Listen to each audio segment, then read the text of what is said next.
It is the weekly roundup. Hey, everybody. We were just chatting amongst ourselves. It's David Dayen here, executive editor of The Prospect, here with Ryan Cooper, managing editor. Ryan, how you doing? Pretty good, pretty good. Not, uh, all things All considered. things considered. Yes, all things considered. I wanted to start. We're obviously, it's the last week of the Biden presidency. It's days before the Trump inauguration, which apparently is going indoors because Trump didn't want to get William Henry Harrison and die in 30 days from the cold, after a 2 hour speech, which I imagine what the second inaugural to be off the cuff. But I wanted to start with this announcement that Joe Biden made that I think actually says a lot about how the end of this presidency has gone.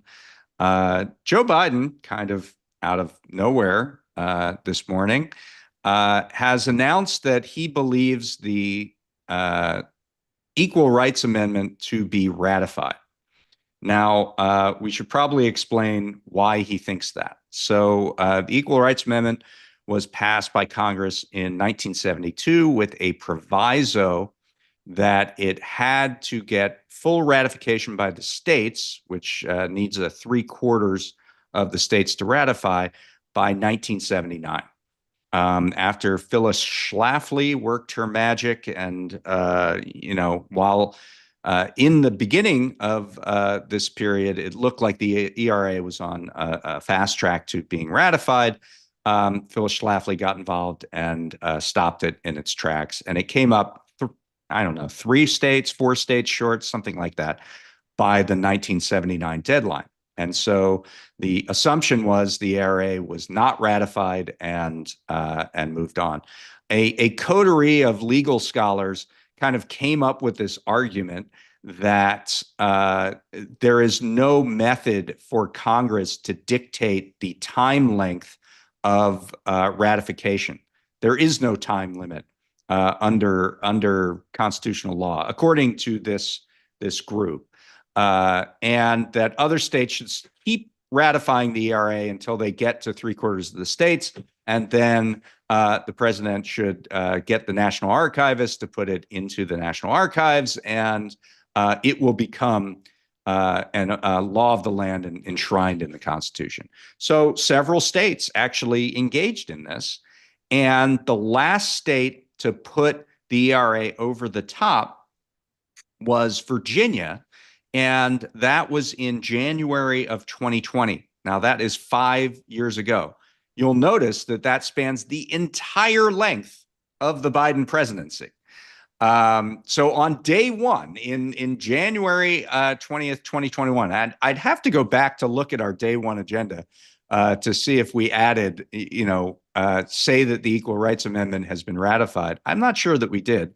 But clearly, Biden could have done everything that he did today on the third or fourth to last day of his presidency. He could have done on day one because it was based on something that happened a year before he took office. But he waits until 3 days before the end of his presidency to say, yeah, I believe the Equal Rights Amendment is the law of the land. Now, what he pointedly did not do was direct the archivist to actually enshrine that in the ways that it has to procedurally be enshrined into the Federal Register. Or, I don't know exactly the specific ins and outs. This is kind of breaking news here. But he didn't take all the steps, I think, that he would have had to have taken. And obviously, this is going to trigger a legal challenge, and it's going to go through the courts. And you can say that maybe he kicked off a process that in some world there is some collection of 5 Supreme Court justices that would say, sure, let's enshrine equal rights for women into the Constitution. But it seems like yet another example of the kind of essentially incoherent nature of at least the late Biden presidency here. Ryan, what are your thoughts on this? Yeah, I guess, you know, it's encouraging in the sense that Biden finally is like trying to push the envelope as far as the Constitution to say that it isn't the sole, realm of the Supreme Court to, rewrite as they wish to, like delete basically all of Article 2 and make the president into a king who can't be prosecuted for crimes committed while in office. Uh, yeah, as you said, it's several hundred, maybe over 1,000 days late and many dollars short. Uh, Right. I also, I question the utility. I mean, again, given this Supreme Court that you have a amendment that has that you, I mean, it's quite short, right? It just says like sex discrimination is illegal. Congress will have the power to enforce this. Uh, who cares what the Constitution says? And that, they already deleted most of the 14th Amendment, the Supreme Court, that is.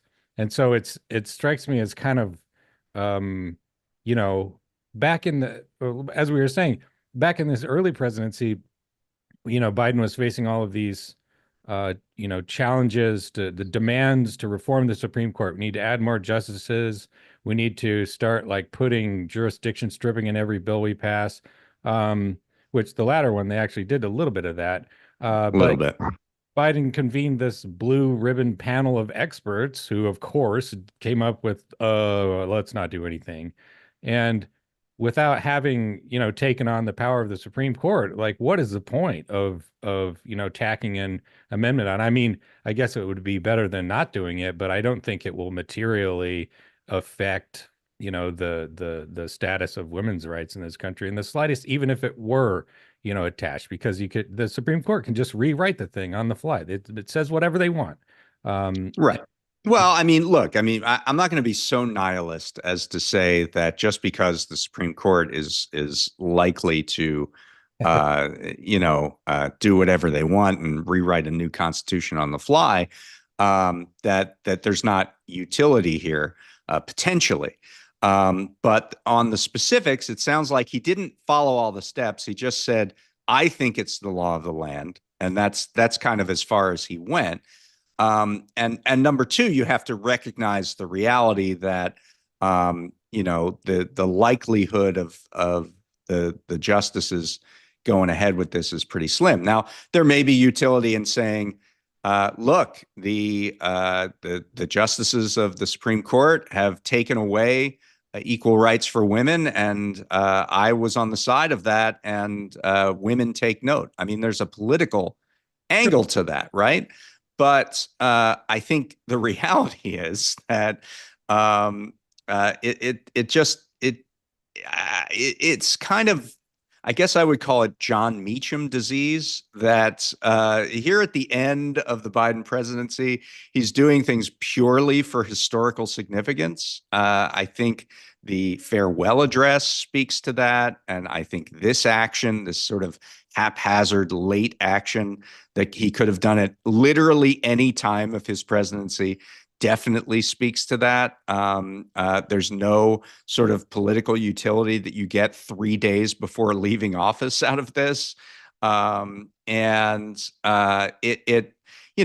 another example of this, and I wrote about this week, is the statement in his farewell address that warned of sort of, I believe he called it a tech industrial complex and an oligarchy that was rising in America, which, I'm not going to disagree with the president on that point, but it does seem to be like a literal mirror of what Dwight Eisenhower said about the military.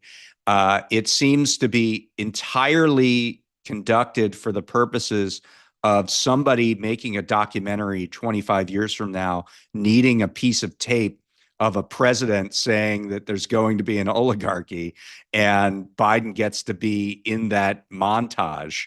There seems to be no other reason for it than that. And one of the reasons why is that the same week that Biden makes this speech, he signs an executive order that requires the departments of defense and energy to give up public lands to AI data centers, to the very tech industrial complex that he's decrying here in this speech. So these kind of performative gestures that we're seeing here in the late Biden administration, they're really kind of grating because for a couple of reasons. Number one, it's sort of at odds with the whole of the presidency in terms of not doing this then in terms of messaging.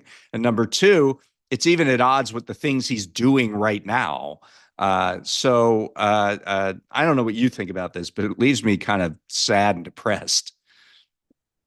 Yeah, I mean, Biden did take various steps to kind of, cut back the power and influence of the tech industry, especially compared to Obama. Oh, Uh, sure.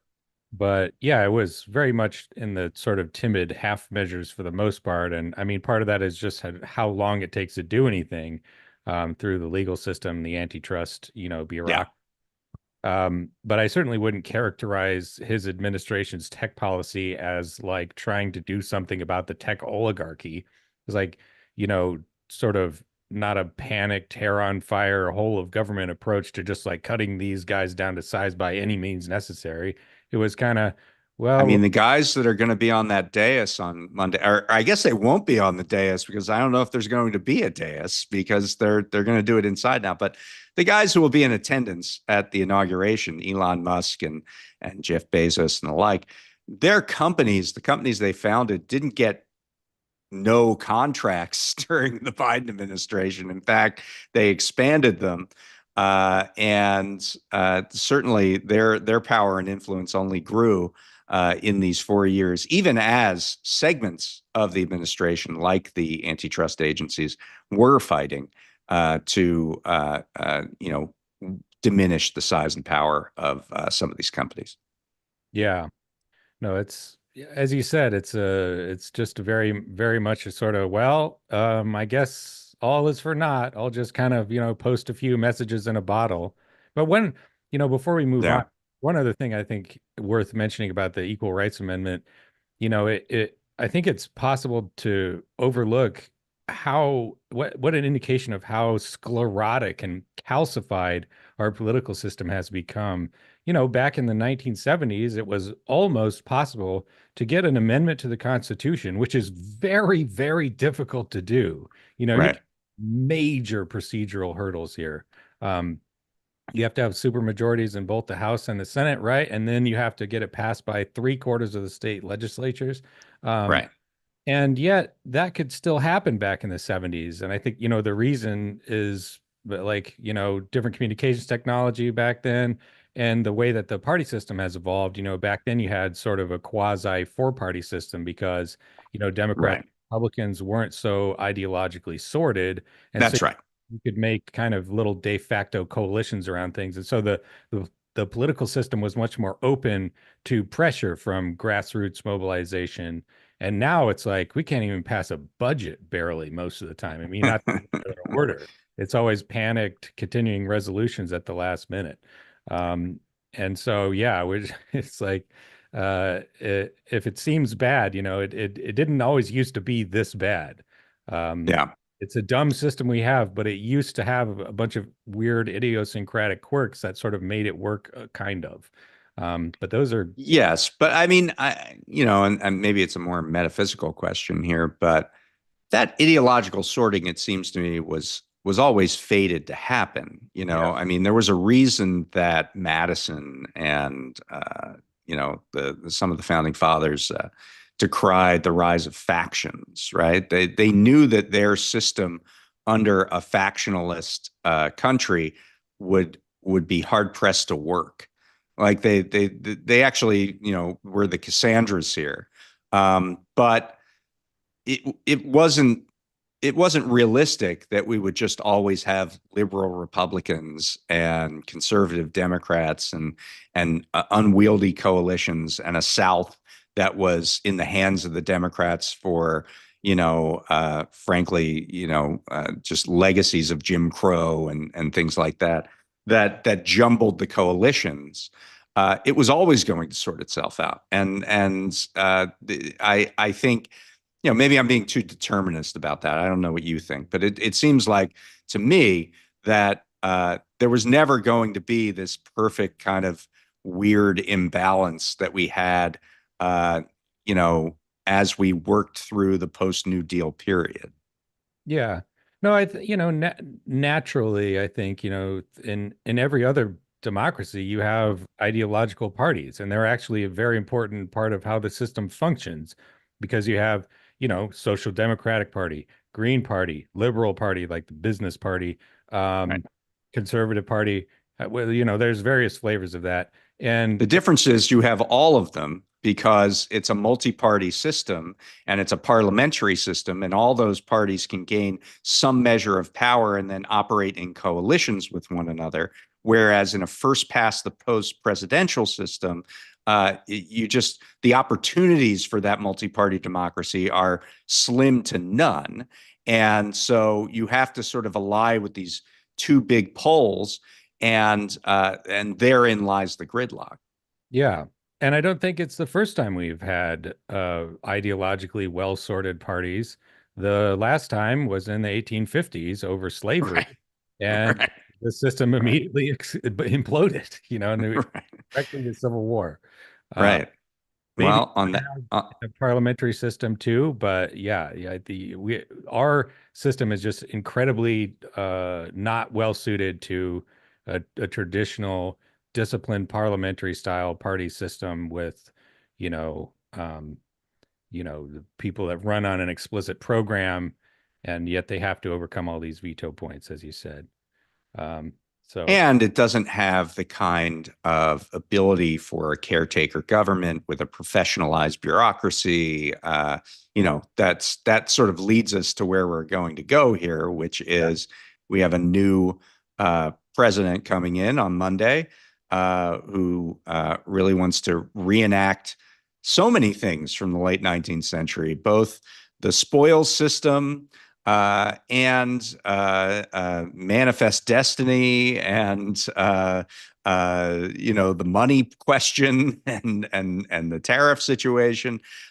He really has taken that Karl Rove book about William McKinley to heart, and is bound and determined to engage all of those things, and even pre-McKinley things like repealing the Pendleton Act, essentially, and returning the bureaucracy to a purely partisan one. What are your early thoughts about what we saw in the transition period and what it means for what we're going to see in the Trump presidency? Yeah, well, it's hard to have any confidence about this sort of thing because Trump is so erratic and mercurial and has surrounded himself with people who are even more erratic and mercurial. We could have a constitutional crisis because Elon Musk throws a fit about people catching him cheating at Path of Exile 2, which has been a major scandal over the last few days, in the gaming press, at least. I mean, if you don't know, look it up. It is absolutely hilarious. Very, very satisfying to. Well, don't look it up. Tell me about it. What is happening? I don't. I know dimly what this is about, but You're not a give me more. gamer, David? I'm disappointed in you. I'm not a gamer. I'm not a gamer at all. Oh, Since my handheld and kind of football Tecmo Bowl game, that's about as far as I went. yeah. I mean, I recently had a kid, so I don't really play that much um these days slash at all. No, but so there's this game called Path of Exile 2, which, if anyone's ever heard of Diablo, Diablo 2, Diablo 3, the famous Blizzard games, very, very similar to that game, run around in dungeons, fight monsters, get lots of, treasure and loot, that kind of stuff. And it has a sort of online competitive aspect to it where there's a worldwide leader ranking of every player in the world. And Elon has a character, which is supposedly his, and he claims that he's playing this by himself, and he's gotten this thing up to like the 19th best character in the entire planet. And if you know And anything, he's the CEO of two companies, like right? there's, yeah, Right. Tesla, SpaceX, Boring Company, Right. a bunch of others. I mean, there's smaller, but You you know, know, so a and lot of free time to play and become the 19th best player in the world in this game. yeah, and this game, again, if you're not familiar with the style of game, it is incredibly grindy, meaning you have to play for hours and hours and hours and hours every day to be able to like make it up these rankings. The people that are at the top, some of them I think are in like teams, where they rotate out. So, but if it's like a single person, you are basically playing this game every minute you're awake. That's how that's how difficult it is. Okay. Yeah, people are no-lifing this stuff in the trade of the parlance. So Elon gets on a stream with his character, and he is just so bumblingly incompetent at the game that it's just immediately obvious, not just to the pro gamers out there, but to anyone who's ever even picked up a Diablo-style game, that he barely plays this thing at all. Like he doesn't know. Like one of the very first things that any of these games teach you is that you're fighting and your resource for your spells and stuff is your mana pool. There's a big ball on the bottom of the user interface, a big blue ball, and it runs out as you cast spells and you use it up. And to get more, you have to drink a potion. You drink a mana potion, you get your mana back. So he's fighting this boss in the stream, and he runs out of mana, and he doesn't even notice. Like the most, level one baby mode type of mistake possibly could. Okay. His stream is full of this stuff. And so everyone is making fun of him for being a fake. Clearly he's paid someone um, to run this. Or many people or an Yeah. entire click farm or something. Yeah. Like 40 employees at Tesla or something that are just like, Right. run- That's their job to play this game and use his name. yeah. And I mean, oh, it's so satisfying. And he's prickly about this. He's mad that he's been called Oh, out yeah. like this. Yeah, this a really famous streamer called Asmongold, who's pretty Okay. conservative, real kind of anti-woke guy.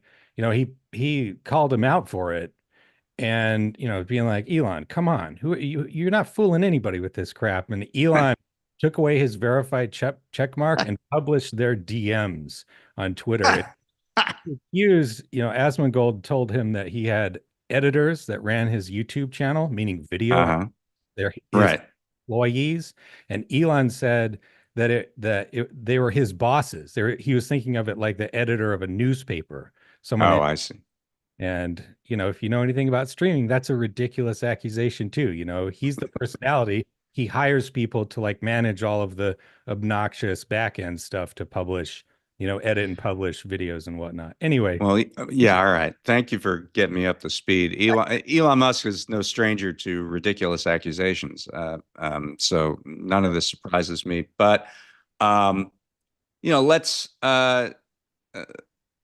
let's get into um, maybe we should start with Musk. Maybe we should start with where this relationship is going. I mean, Steve Bannon is out there saying, "I will bury you," to Elon Musk, even calling him out as like, why are all these South Africans under pre-apartheid South Africans running the government?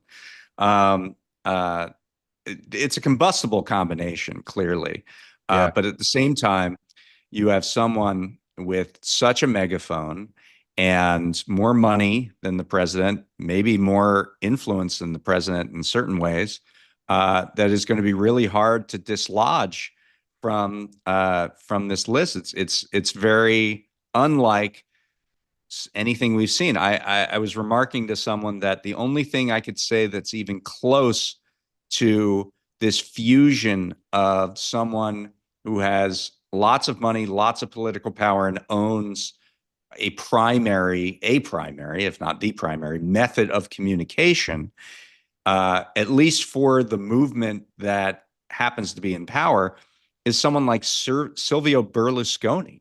Like he was the closest that I could come up with because he owns so much of Italian media. He could kind of, dictate what his political movement was doing and shade the truth in that fashion.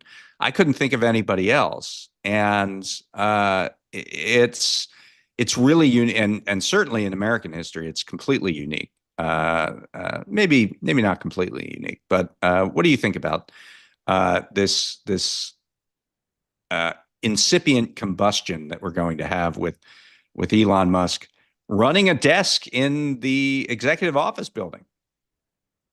Yeah, my guess would be that if Elon plays his cards right, then he'll have tremendous influence, basically being the shadow president. Trump, consistent theme in Trump's life is he doesn't like standing up to people who can fight back.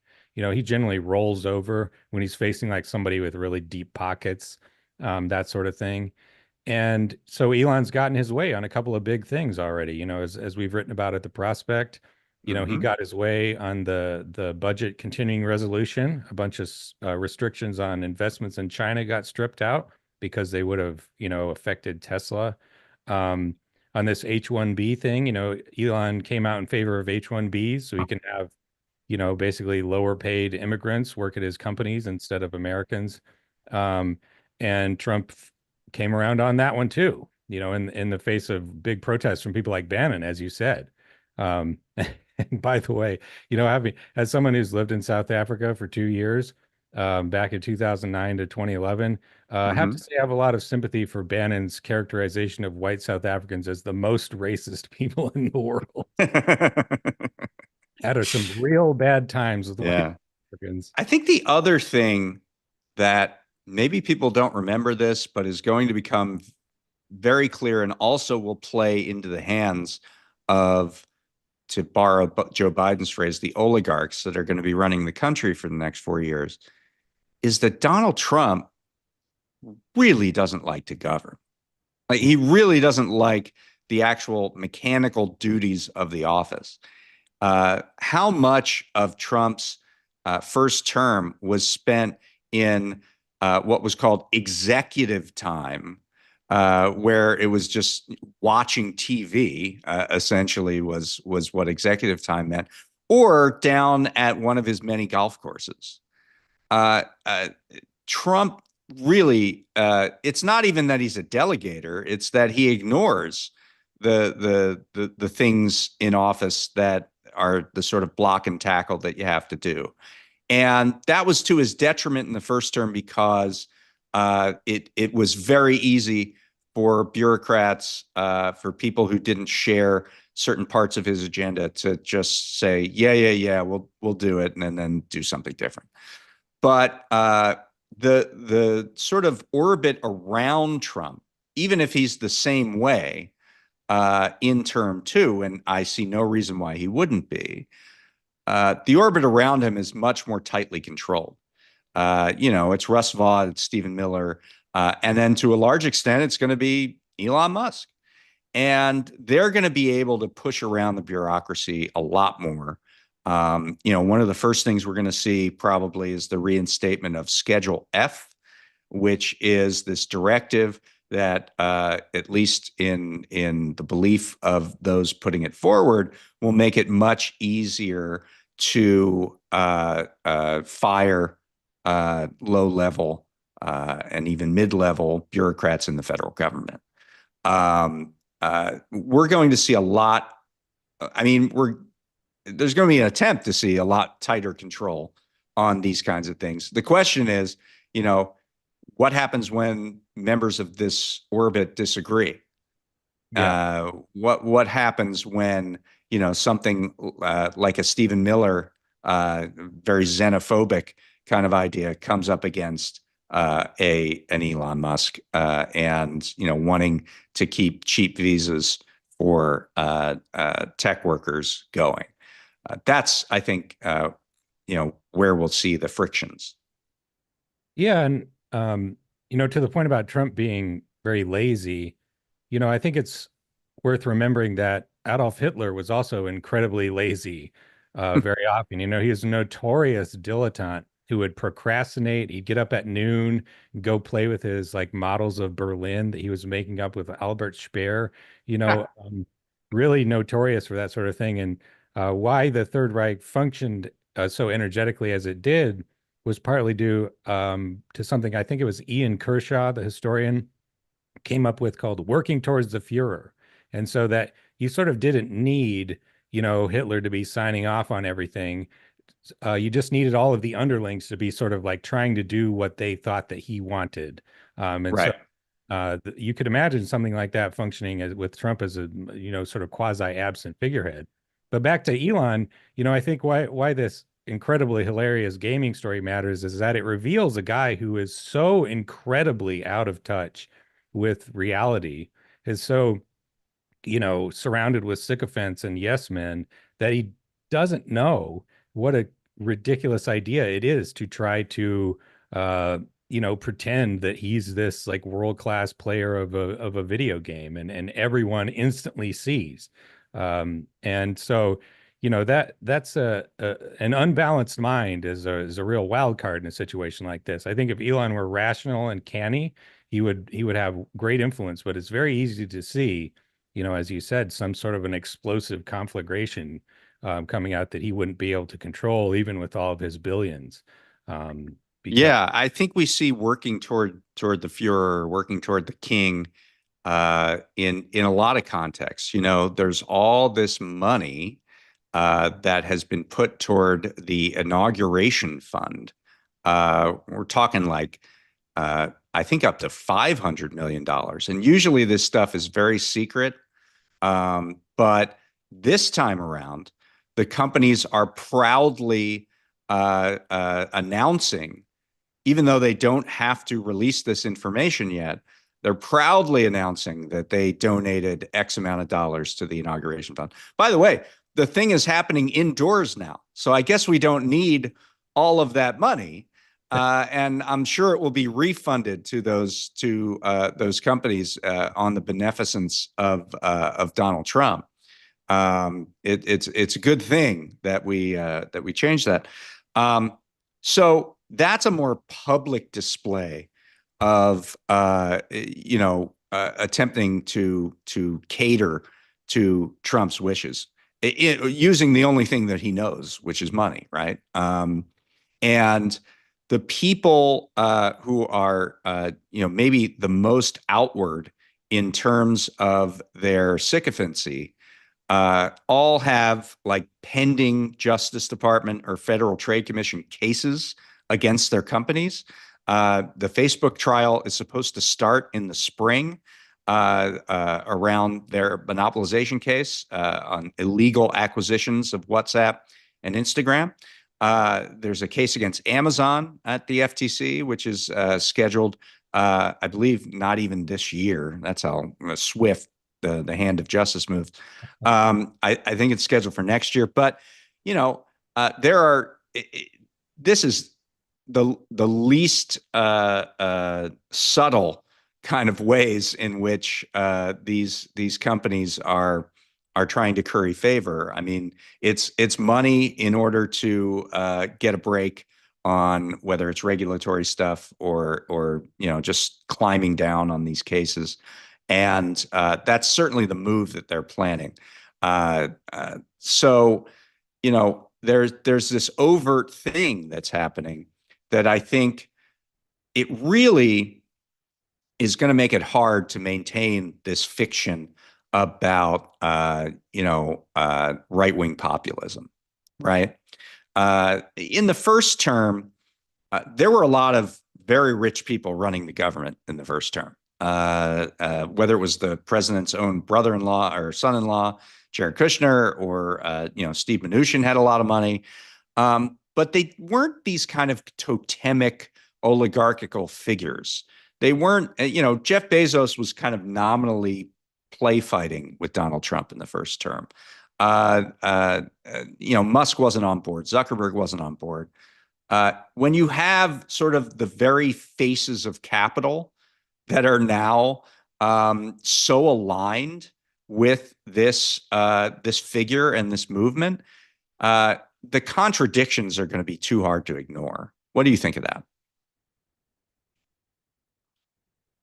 I believe Chris Hayes has made this point that it's kind of clarifying to have all the billionaires on the same team now, and not to have A Our handful. billionaires and their billionaires. Yeah. I mean, I guess there were quite a few billionaires who donated to Kamala Harris, but all the really heavy hitters now, they're up there at the inauguration. They're donating money. Jeff Bezos is just like tearing the guts out of the Washington Post, turning it into a Trump rag, I think. That's what it will be in, a few years, if not a few months.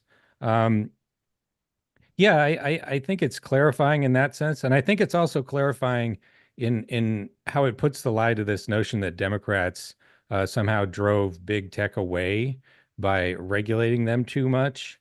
You know Right. that there's certainly a grain of truth to that, in that big tech companies don't like being regulated. They liked it much more when they were in the Obama years.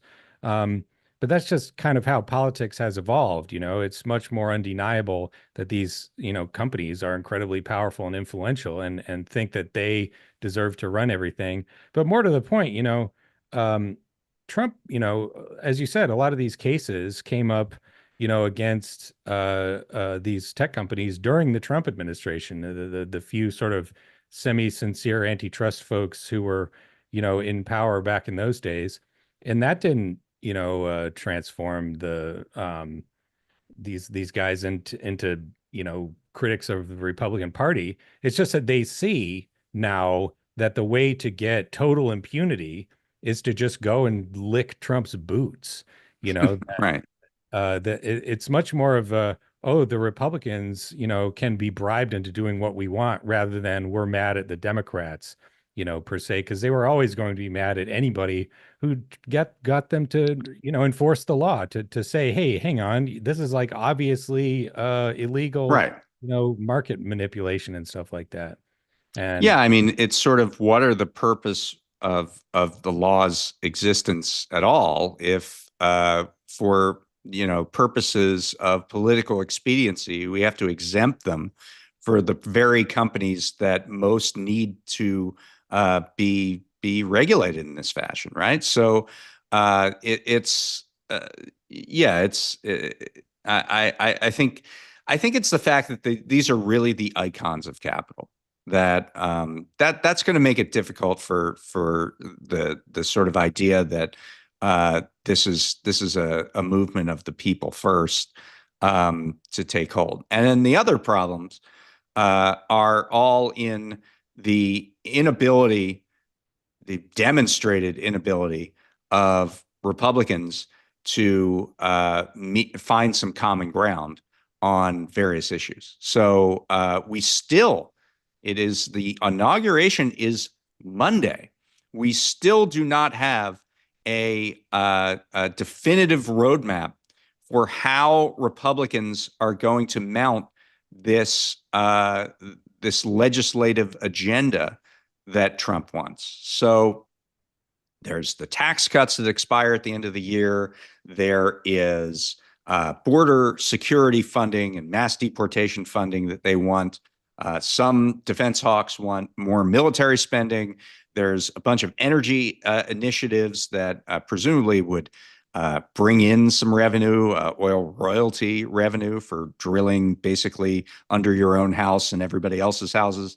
And they don't know whether to do this in sort of a multi-stage process or as one big, beautiful bill.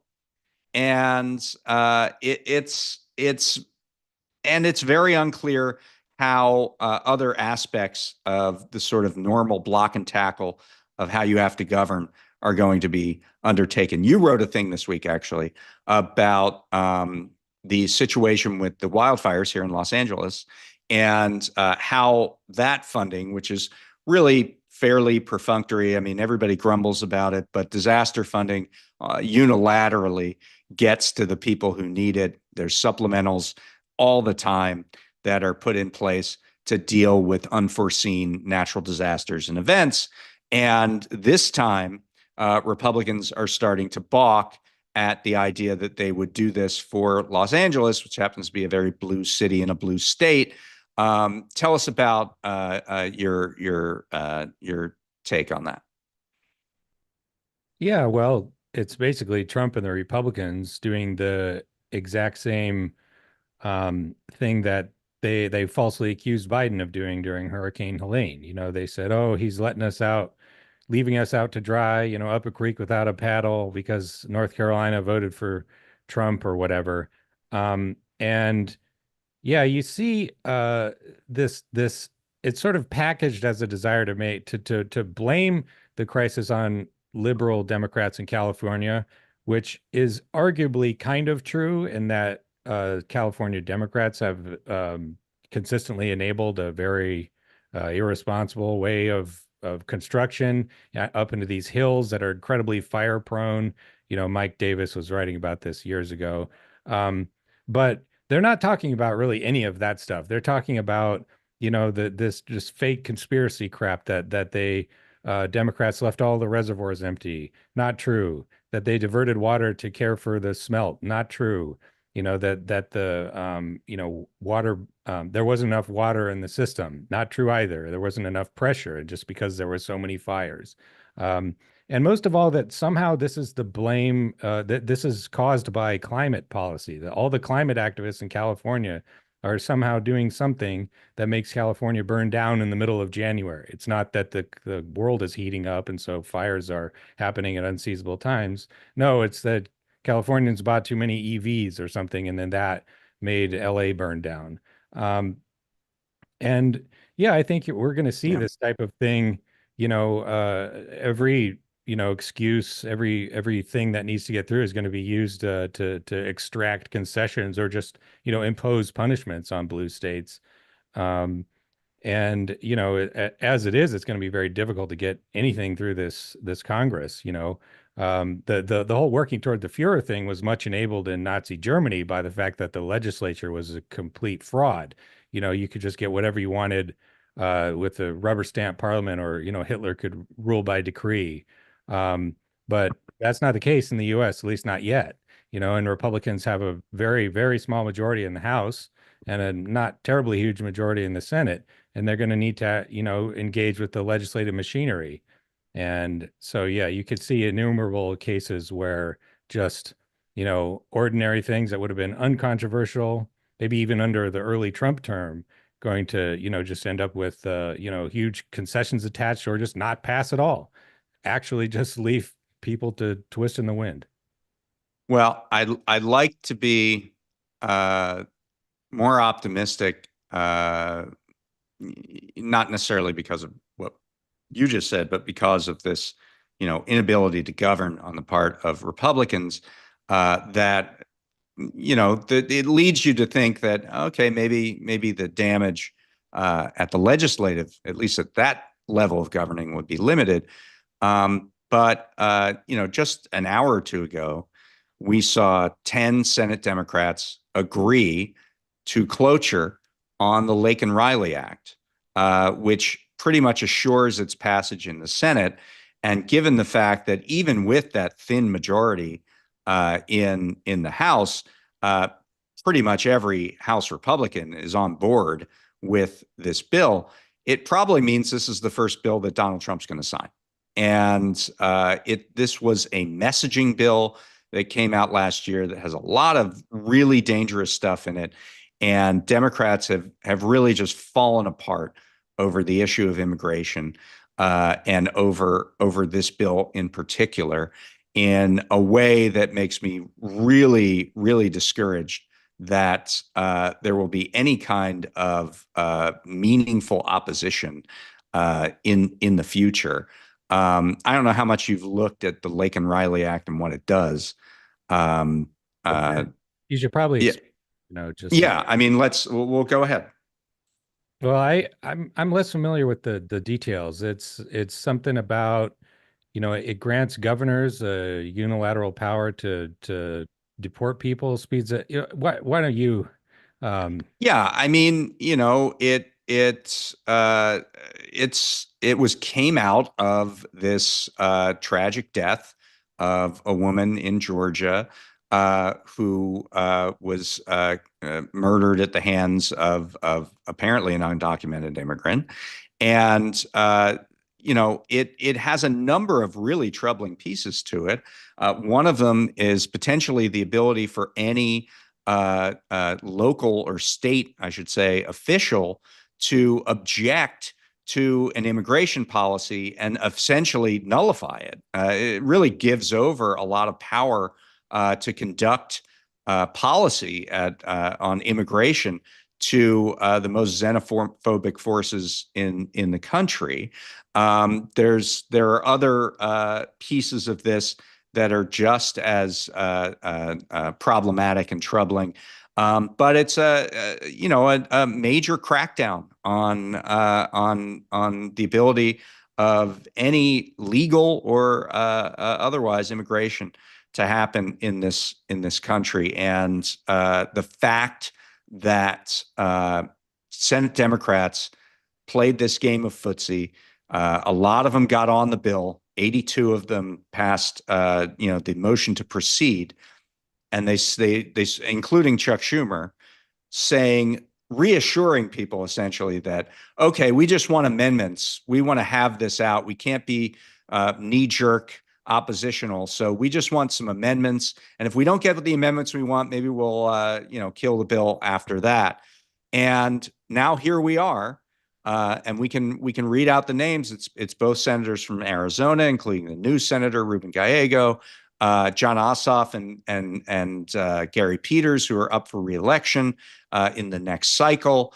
Alyssa Slotkin, who just got to the Senate, both New Hampshire senators, both Nevada senators, and Mark Warner of Virginia, who all agreed to cloture on this bill, which really smooths it for passage. And I'm it's very discouraging to see Democrats without really, once again, without sort of a rudder, without like an understanding of what an opposition party actually does. And the only thing you can conclude is that they've gone full on.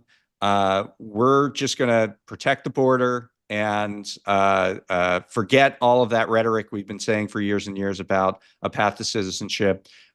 This is all we care about, and we're just going to collaborate with Republicans on this in an attempt to diffuse the issues, something that really never works. Yeah, I think, sometimes you can see, well, the public's, sort of overwhelmingly behind this substantively. They know what they want.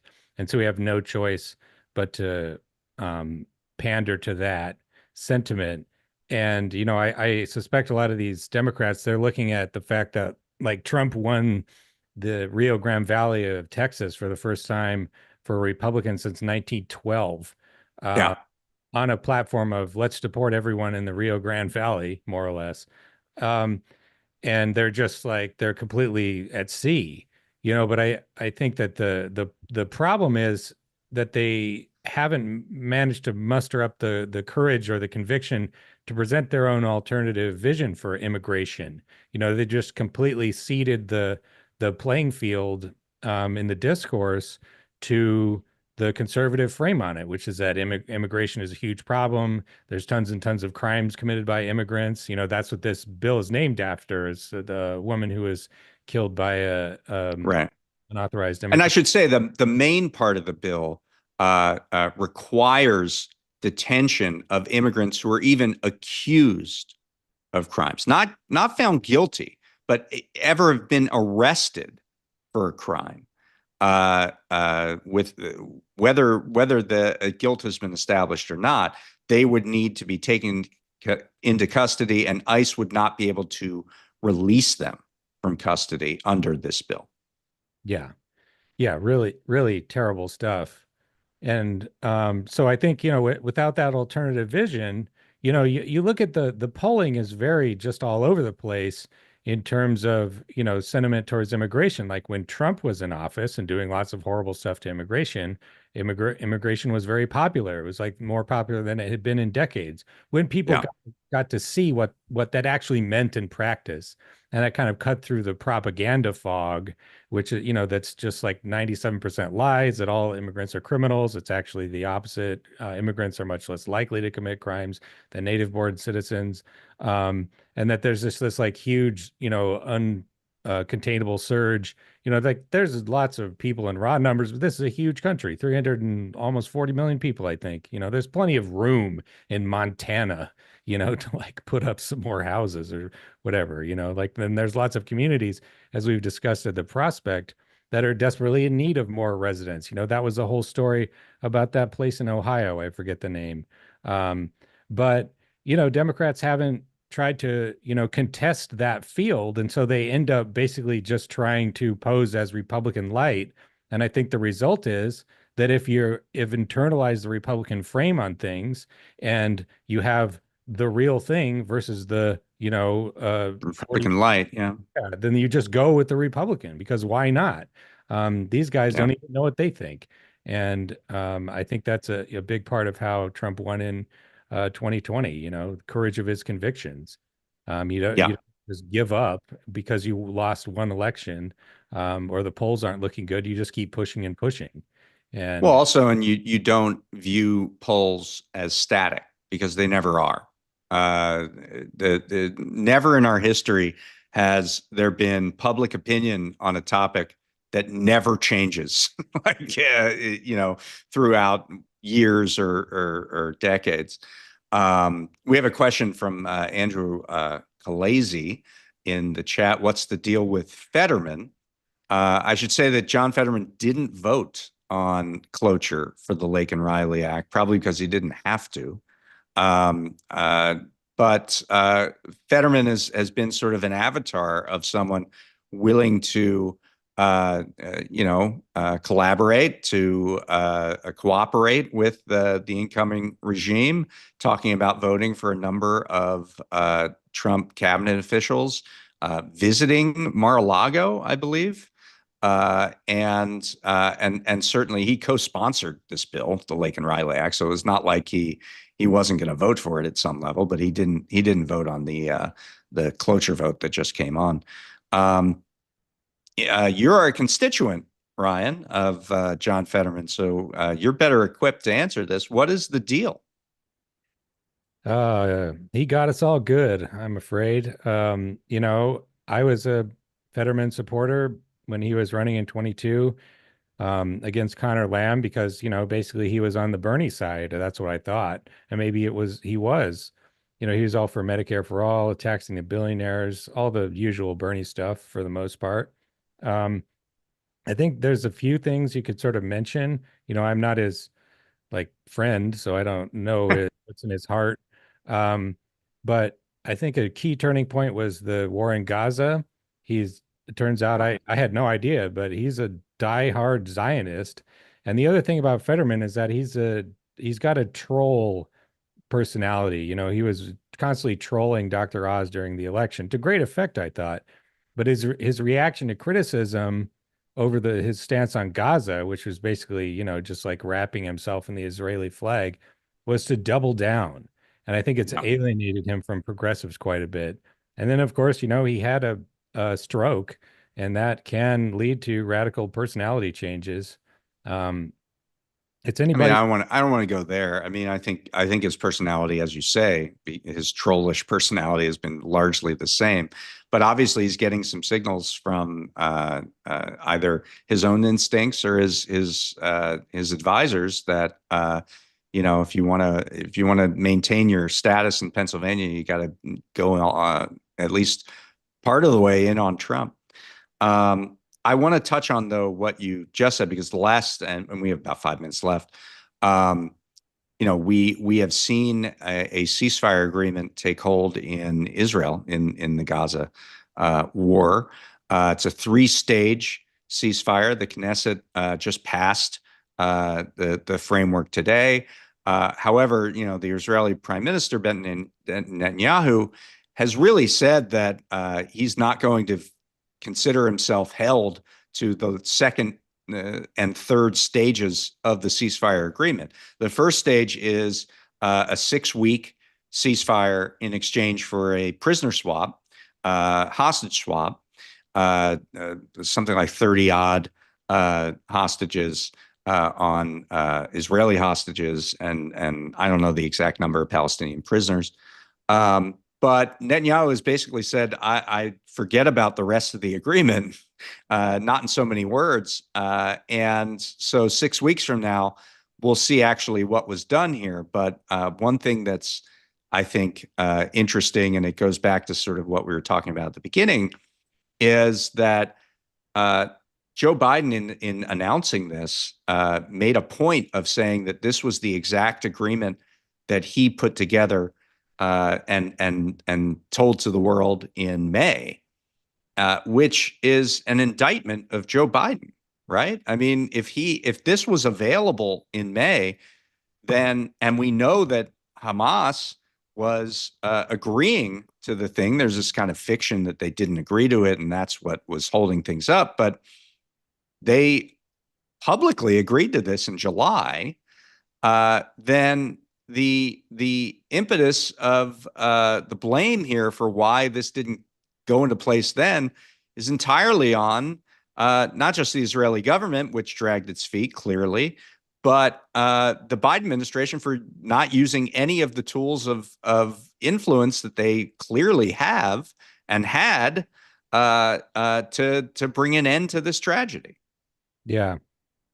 Yeah, my strong suspicion is that this is going to turn out like Nixon in Vietnam in 1968, or kind of like with Iran and the hostages in 1980, where the thing was dragged out on purpose for political reasons. Maybe there was an agreement with between Netanyahu and Trump, maybe there wasn't, but I think Netanyahu at the very least wanted Trump in office and thought correctly, some new polling has shown that if he kept the conflict going, then that would just be a sucking chest wound in the side of the Democratic coalition. And so he did. And the thing, as you said, with Biden, he just signaled to them over and over that they could do whatever they wanted. He would not impose any consequences whatsoever, even when he said, here's a red line. Do not go into the Rafah camps. That's not acceptable. Then they did it, and he didn't do anything. He kept the arms flowing and the money. Yeah. And so it was just handing Netanyahu, the punji stick to create that sucking chest wound. Yeah. And I think it bears, who knows what would have happened if he had wrapped up the conflict earlier in 2024. But I think you can say it certainly knocked some votes off of Kamala Harris's total, Yeah. and he has no one to blame but himself. Yeah. And yeah, I don't. Absolutely. Finally, to your point about whether this will continue, I don't know if the war will continue or not, but I think that the clear policy of Netanyahu is going to be total annexation of all of Palestine, de facto or de jure, whether that proceeds as sort of brushfire conflict or just like gradual and more and more and more and more settlements. Um, they're going to go for the whole marbles. Why wouldn't they? By their lights, at least. Yeah. Stop them. Trump, I doubt it. Right. Well, I wish this was a cheerier episode, but obviously we're heading into some choppy waters here. Thanks, Ryan, for being here today. Our directive is we're going to cover without fear or favor what is happening. We're going to tell you who has power and what they're doing with it. And certainly there's going to be a lot to say in the coming weeks about the direction of the United States over this next period. So we'll be there as your guide. We'll be there to tell you what is happening, what could be happening, and what it all means. And so I hope you continue to join us. Both at prospect.org on a daily basis, but also on the weekly roundup. We do this every Friday at 12:30 Eastern. So thanks for being here. And we'll put this video up over at the website, prospect.org, later on today. So One thanks last a lot. One Oh, last note please. before we go. Just a couple of hours ago, we finalized our last print issue. I did the last corrections. So that's in the torpedo tube. And, we put a ton of work into that. And so I highly recommend if anybody enjoys Prospect stuff, get the print magazine. You can subscribe and, read it without having to click X to get rid of the crypto ad. It's good stuff. There you go. Well, thanks very much. And thanks for your work on that, of course. And we will be back next week.